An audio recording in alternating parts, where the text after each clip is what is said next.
Bueno, a continuación la charla va a ser producir arroz conservando los servicios del agroecosistema, y nos preguntamos si es posible, a cargo de la licenciada Leticia Bao, de Facultad de Agronomía. Bueno, buenas tardes a todos. La idea es, siguiendo la premisa de compatibilizar lo ambiental con la parte productiva del arroz, era hacer esta pregunta de si podemos, en el medio de la producción del arroz, pensar en conservar los servicios que nos brinda ese agroecosistema. Y es en parte lo que disparó la realización de la tesis de doctorado que yo hice y que estoy por terminar por suerte, porque la idea era ver si podemos valorizar ese agroecosistema por los artrópodos que están presentes en el sistema de producción. Ahí, ahora sí. Bueno, hablamos de servicios agroecosistémicos, no me voy a poner a hablar de la parte de ecología, pero hay muchos servicios que están implícitos en ese agroecosistema, que nosotros no los medimos, no los visualizamos, pero que sin embargo están cumpliendo un rol importante en la regulación. Por ejemplo, yo marqué acá en amarillo, tenemos servicios de regulación en los procesos que nos ayudan a mantener la calidad del aire, a responder en frente a cambios a nivel de clima. Estábamos hablando de cambio climático hoy. Servicios a nivel de algunos organismos que permiten la purificación del agua a través del reciclado de nutrientes, controlar la erosión, la pérdida de suelo, pero sobre todo una de las cosas que nos interesan es la regulación sobre lo que es el control de enfermedades y plagas. Y eso lo podemos mantener en base a partir de un servicio de soporte que es la biodiversidad. Suena muy lindo, pero entonces hoy hablábamos también de no podemos evaluar lo que no tenemos ni idea de cómo es. O sea, primero tenemos que medir, caracterizar, para poder después tener pautas de qué vale eso que tenemos en el ambiente. A modo de ejemplo de cómo la biodiversidad puede aportar al control de plagas, esto es un trabajo muy viejo, pero es que está muy interesante. ¿Cuál es el rol de la biodiversidad para el control de plagas? Acá lo que vemos es a la izquierda una gráfica de, en línea punteada es campos que no han sido aplicados, que no han recibido aplicación de insecticida, y en línea llena aquellos chacras que han recibido aplicaciones de insecticidas. Y vemos en esta gráfica a la izquierda la población de arañas, cómo evoluciona a lo largo de los días luego del trasplante. Y en la derecha tenemos, en las mismas situaciones, cómo evoluciona la población de esta plaga, que es un delfácido, lo similar que tenemos en la región es la zogata, Tagosodes, y cómo evoluciona frente a lo que son las aplicaciones de insecticida. Lo que vemos es que este insecto, que en realidad es el insecto plaga, que tiene el potencial en esta región de transmitir enfermedades a virus, en las chacras que no se recibió tratamiento tenemos poblaciones relativamente bajas, mientras que en las chacras que sí reciben frecuentemente reciben o por norma reciben tratamiento de insecticidas, esas poblaciones se disparan y a pesar de los momentos de aplicación siguen aumentando en el tiempo. Eso coincide con que en la situación de aplicación de insecticidas, este depredador, que en este caso son las arañas, las poblaciones están siendo afectadas por esa aplicación de insecticidas. Entonces, nosotros visualizamos la plaga, que es lo que nos preocupa, pero indirectamente estamos afectando a uno de los tantos controladores que pueden estar ahí. Entonces tenemos pocos depredadores, se disparan las plagas, muchos depredadores, mantenemos relativamente a raya lo que es la población de plagas.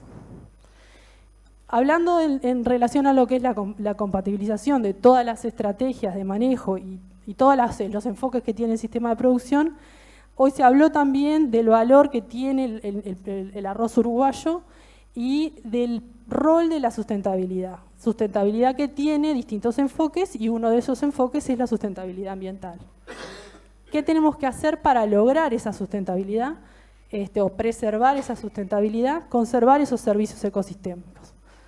Pero para conservarlos, lo primero que tenemos que hacer es conocer cuáles son esos servicios o por lo menos visualizar cuáles son los servicios más importantes desde el punto de vista de la producción.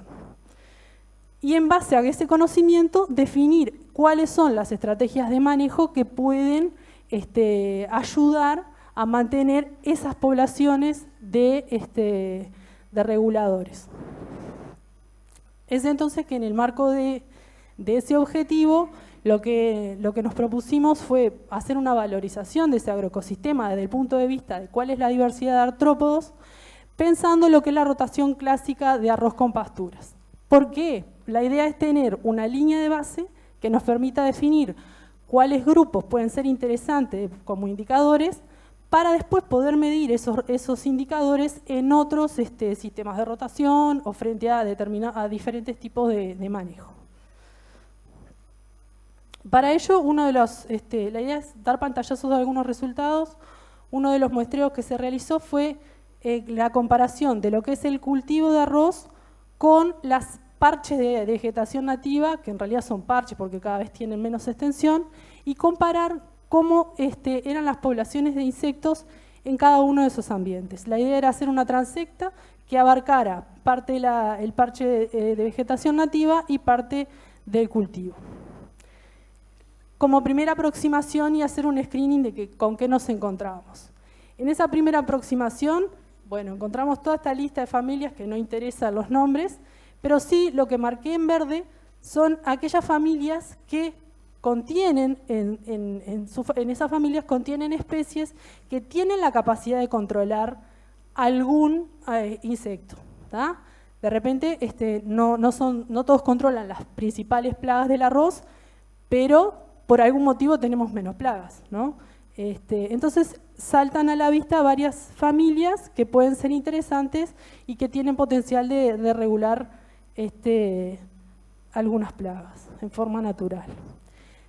Después en ese mismo muestreo y pensando en cómo era la diversidad en general, más a nivel global, lo que se hizo fue comparar el arroz con la vegetación nativa y ver cuál era la riqueza de familias, el número de individuos totales por cada una de esas transectas y un índice de diversidad tanto para arroz como para la vegetación nativa. A nivel de lo que era la riqueza, se observó que en esos parches de vegetación nativa había mayor riqueza de familias, a pesar de la poca extensión, y un mucho mayor número, también significativo, de individuos totales. Y eso se condice inevitablemente con un mayor índice de diversidad. ¿Tá? Entonces esto nos permite ver cómo un parche de vegetación nativa, que generalmente es algo que no le prestamos atención porque no es parte del cultivo, puede representar un reservorio de diversidad muy importante. En el marco de esos muestreos, lo que encontramos fueron 2 especies de dípteros, 2 especies de mosca, que no estaban reportadas para Uruguay y que tienen la particularidad de ser predadoras de caracoles y siempre los registramos en el cultivo de arroz. ¿Por qué? Porque obviamente los caracoles aparecen en el ambiente semiacuático y bueno, en parte una producción relativamente inocua de arroz puede permitir que estos organismos se desarrollen en el cultivo. ¿tá? Y indirectamente está regulando las poblaciones de caracoles. O sea que ahí había algunos grupos que eran interesantes y que tienen un valor per se. Después, en un siguiente muestreo, la idea lo que se hizo fue utilizar trampas de caída, que no son más que vasos descartables que tienen una medida estándar, se colocan a nivel del suelo, siempre a ras del suelo, y lo que permiten es que todos los insectos que estén, u otros artrópodos que estén en esa zona, caigan y queden atrapados en esas trampas. Se colocaron varias trampas por cada uno de los cultivos, que fueron 6 cultivos de arroz de primer y segundo año y 6 pasturas en 3 localidades, todos son 3 localidades diferentes, de pasturas de primero y de cuarto año, porque estábamos hablando de una rotación clásica, por decirlo de alguna manera, arroz-pastura. Lo que vimos en realidad en lo que hace a los artrópodos totales, o sea que ahí incluimos insectos, incluimos arañas, básicamente, fue que a nivel de las 3 localidades hubo una diferencia en el número de artrópodos totales por trampa, donde el que está en violeta, el punto que está en violeta, presentó un número significativamente mayor de individuos por trampa. Y después, si vamos al análisis de comparación de lo que son los ambientes, el arroz de primer año, el arroz de segundo año, la pastura de primero y la pastura de cuarto, eso analizado por localidad, lo que siempre se dio fue que tenemos un mayor número de artrópodos totales a nivel de lo que son las pasturas. Eso, en cierta manera, es lógico porque logramos una mayor cobertura vegetal, un tapiz vegetal más complejo en el periodo que está instalada la pastura. Bueno, además, acá vimos lo que eran los artrópodos totales, pero bueno, eso es un número bastante puntual. Queríamos ver dentro de esos artrópodos totales cuáles eran los grupos que estaban presentes, porque no todos los artrópodos están cumpliendo la misma función en ese ambiente. Entonces, lo que hicimos fue definir o clasificar en grupos funcionales, que son básicamente estos que pusimos acá, los fitófagos, que pueden ser plagas directas de arroz o no, pero se alimentan de las plantas, los descomponedores, que tienen más bien un rol de reciclar la materia orgánica en el ambiente, los omnívoros, porque pueden presentar ambos hábitos alimenticios, los parasitoides y los depredadores. ¿tá? Esos colores son los que vamos a mantener, los colores de fondo, los que vamos a mantener en el gráfico que les voy a mostrar ahora. Lo que hicimos fue ver cómo era la composición de esos gremios en diferentes momentos de las etapas del cultivo de arroz. Es así que hicimos una evaluación en noviembre, ¿tá? Y vimos la abundancia relativa de cada uno de los grupos funcionales. En verde tienen los fitófagos, en naranja los depredadores, en amarillo los parasitoides, en marroncito los descomponedores y los azules son los omnívoros. Lo que vemos al inicio, esto es previo a la inundación, lo que vemos al inicio es que hay un porcentaje relativamente alto de fitófagos en todos los ambientes, tanto en el arroz como en las pasturas. Hay presencia de predadores y parasitoides, ¿tá? Y una vez que ocurre la inundación, vemos a nivel de los cultivos de arroz, esto estamos hablando de 3 cultivos de arroz de primer año y 3 cultivos de arroz de segundo año, hay un descenso muy notorio de lo que son los fitófagos, los depredadores, los parasitoides y los descomponedores. Básicamente esto podríamos estarlos pensando por el efecto de la inundación, que lo que hace es desplazar un montón de organismos porque estamos hablando de trampas de caída, ¿no? Tenemos acá una mayoría de omnívoros y una vez que el agua ya está establecida, empiezan a aparecer los descomponedores, que están más asociados a ambientes semiacuáticos. Después, cuando nos vamos ya al periodo de entre zafra, se vuelve a lograr un equilibrio relativamente... O sea, se logra relativamente un equilibrio entre los porcentajes de los distintos gremios o grupos funcionales. Eso con trampas de caída en el cultivo de arroz. Por otro lado, otra de las evaluaciones que hicimos fue ver qué insectos y otros invertebrados aparecían en el agua, ya no en la parte terrestre, sino en el agua del cultivo. Para eso lo que hicimos fue definir entradas, salidas de agua y una zona control que no estaba vinculada en forma directa al cultivo. Y en esas zonas, en 3 chacras, lo que hicimos es, utilizando esta red de tipo server, se coloca la base en la superficie del suelo, pero el suelo inundado, y se deja 1 minuto removiendo lo que es la superficie del suelo, se deja 1 minuto y todo lo que está en ese nivel empieza a quedar atrapado en esa trampa, esa red. Eso se colecta y se analiza después con claves para ver qué grupos aparecen. Esto fue un poco a nivel general de todo el muestreo de lo que aparece. Un 43% eran insectos. Dentro de esos insectos, este es el grupo de las efímeras, que a veces en verano aparecen vuelos. Y después aparecen un montón de grupos que ahora vamos a ver un poco. lo que aparece acá es la abundancia relativa de cada uno de esos grupos y cómo se distribuyen en lo que es la entrada, la salida y el control de agua. Algunos grupos que resultan interesantes es el caso de las efímeras, que es el orden Ephemeroptera, no interesa, se destacaron por una mayor abundancia en las entradas de agua, mientras que esta familia, que son los sírfidos, que son larvas que tienen hábitos acuáticos, se destacaron su presencia en lo que es la salida de agua. Estas larvas de esta familia son indicadores de alto contenido de materia orgánica, por eso podemos pensar que están en mucho mayor abundancia en lo que es la salida del agua.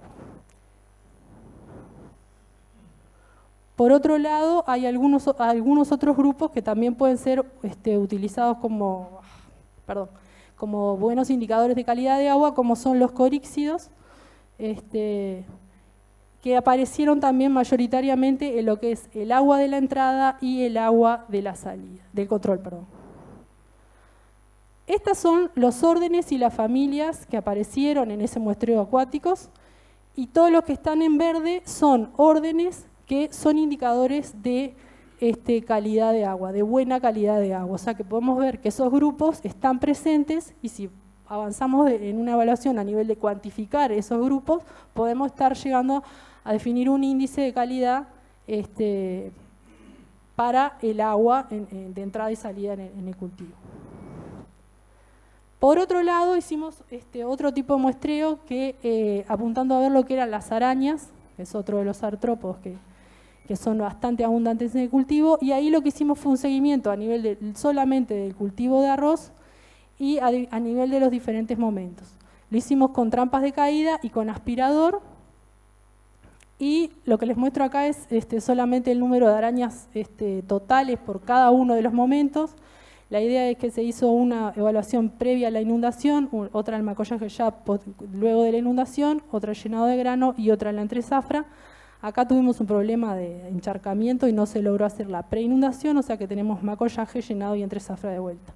Lo que se vio fue que inmediatamente después de la siembra hay un bajo número total de arañas que se va incrementando una vez que avanzamos en el cultivo y llega a su máximo a nivel de la entresafra.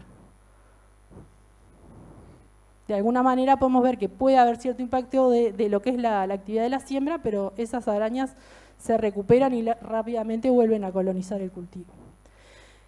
A ese nivel lo que vimos es que hay algunas especies de arañas que son exclusivas para el periodo de cultivo, que los encontramos solo en el arroz, otras que aparecieron exclusivamente en el momento de entresafra y algunas que fueron las más abundantes.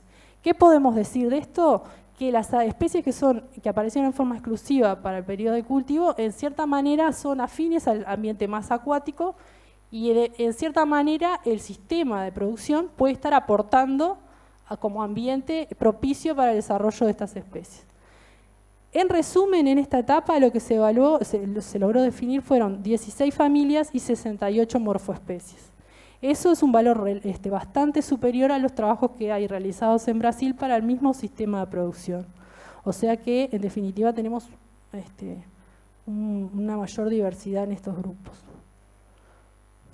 En forma resumida de esos ensayos que yo les mostré, la diversidad que se registró fue, a nivel de lo que es los insectos en el cultivo de arroz y las pasturas, 79 familias y 185 morfoespecies.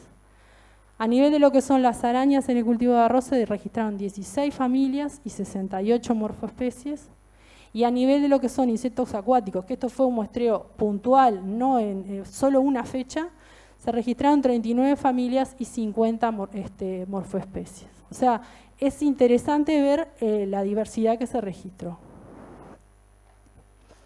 En resumen, podemos decir con estos resultados que les mostré, que los parches de vegetación nativa representan un reservorio de artrópodos que no es de despreciar.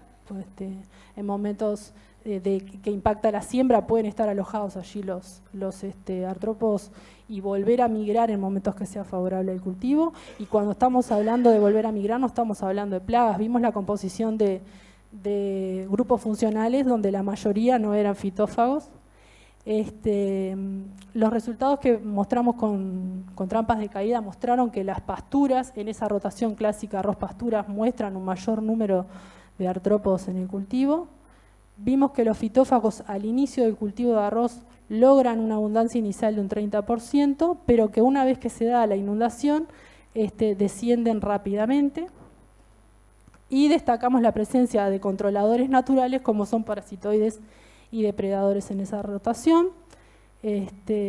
Bueno, que en lo que son los muestreos de acuáticos tenemos algunos grupos que podríamos utilizar como indicadores de la calidad de agua, y que los muestreos de arañas mostraron que tenemos una riqueza bastante mayor que los resultados que se muestran para el cultivo en Brasil.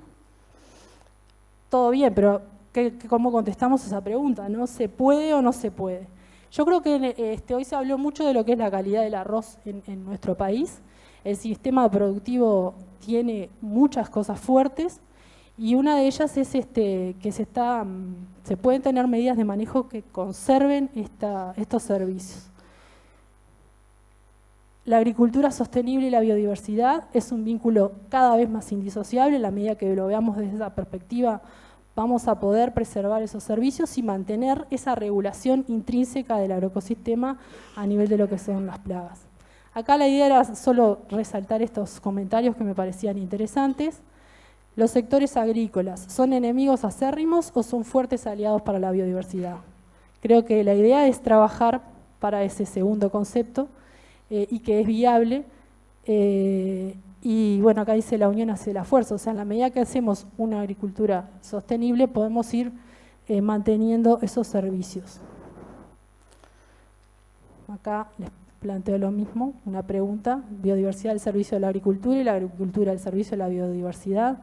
Yo creo que sí, que a la medida que vamos conociendo esos grupos que se registran, podemos ver cómo las estrategias que se realizan a nivel de manejo, como decía hoy Sebastián, no vamos a hacer estrategias solo pensando en la conservación, pero sí pensar que de las estrategias posibles, cuáles son las que promueven esa conservación.